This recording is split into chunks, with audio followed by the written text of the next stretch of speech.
Injili ya Luka mtakatifu sura ya 4. Na Yesu hali amejaa Roho Mtakatifu alirudi kutoka Yordani, akaongozwa na Roho muda wa siku 40 nyikani, akijaribiwa na Ibilisi. Na siku hizo alikuwa hali kitu, hata zilipotimia aliona njaa. Ibilisi akamwambia, ukiwa ndiwe mwana wa Mungu, liambie jiwe hili liwe mkate. Yesu akamjibu, imeandikwa ya kwamba, mtu hataishi kwa mkate tu. Akampandisha juu, akamwonyesha milki zote za ulimwengu kwa dakika moja. Ibilisi akamwambia, nitakupa wewe enzi hii yote na fahari yake, kwa kuwa imo mikononi mwangu, nami humpa yeyote kama nipendavyo. Basi wewe ukisujudu mbele yangu, yote yatakuwa yako. Yesu akajibu akamwambia, imeandikwa, msujudie Bwana Mungu wako, umwabudu yeye peke yake.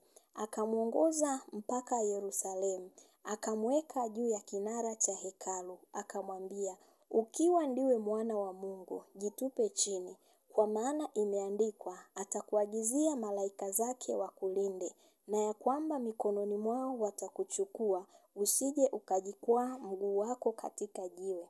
Yesu akajibu akamwambia, imenenwa, usimjaribu Bwana Mungu wako. Basi alipomaliza kila jaribu, Ibilisi akamwacha akaenda zake kwa muda.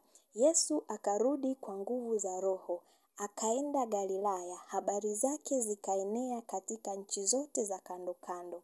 Naye alikuwa akifundisha katika masinagogi yao, akitukuzwa na watu wote. Akaenda Nazareti, hapo alipolelewa, na siku ya Sabato akaingia katika sinagogi kama ilivyokuwa desturi yake, akasimama ili asome. Akapewa chuo cha nabii Isaya, akakifungua chuo, akatafuta mahali palipoandikwa, Roho wa Bwana yu juu yangu, kwa maana amenitia mafuta kuwahubiri maskini habari njema.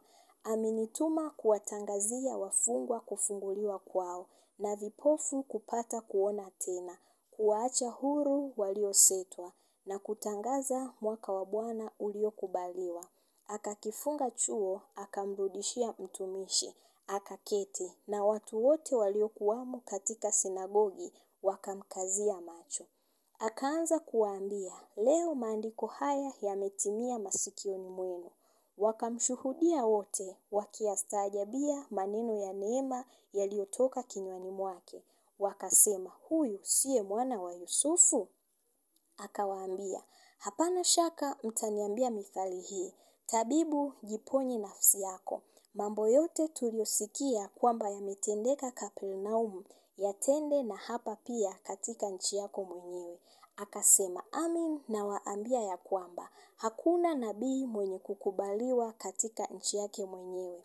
Lakini kwa hakika nawaambia, palikuwa na wajane wengi katika nchi ya Israeli zamani za Elia. Wakati mbingu zilipofungwa miaka 3 na miezi 6, njaa kuu ikaingia nchi nzima. Wala Elia hakutumwa kwa mmojawapo, ila kwa mjane mmoja wa Sarepta katika nchi ya Sidoni.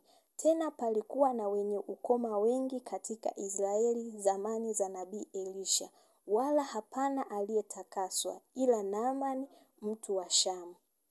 Wakajaa ghadhabu wote, waliokuwa katika sinagogi walipoyasikia hayo.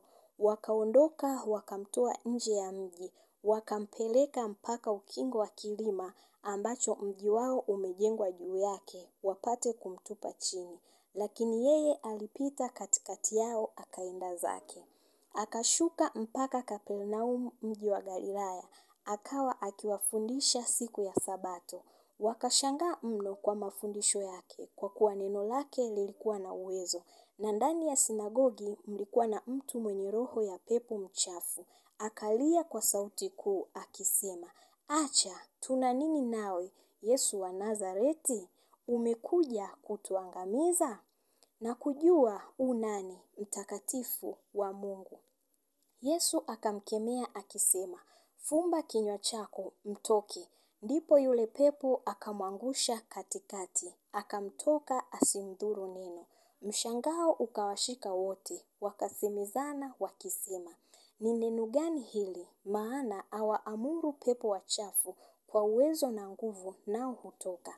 Habari zake zikaenea kila mahali katika nchi ile.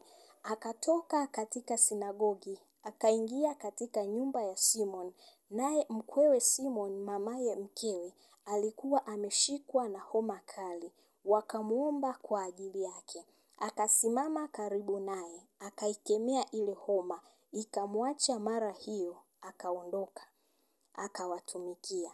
Na jua lilipokuwa likichwa, wote waliokuwa na wagonjwa wenye maradhi mbalimbali waliwaleta kwake. Akaweka mikono yake juu ya kila mmoja, akawaponya. Pepo nao waliwatoka watu wengi, wakipiga kelele na kusema, wewe u mwana wa Mungu. Akawakemea asiwaache kunena, kwa sababu walimjua kuwa ndiye Kristo.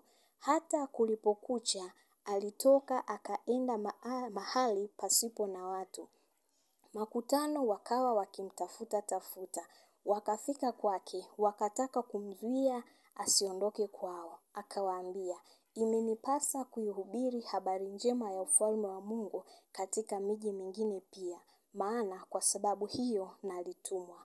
Basi alikuwa akihubiri katika masinagogi ya Galilaya. Amen.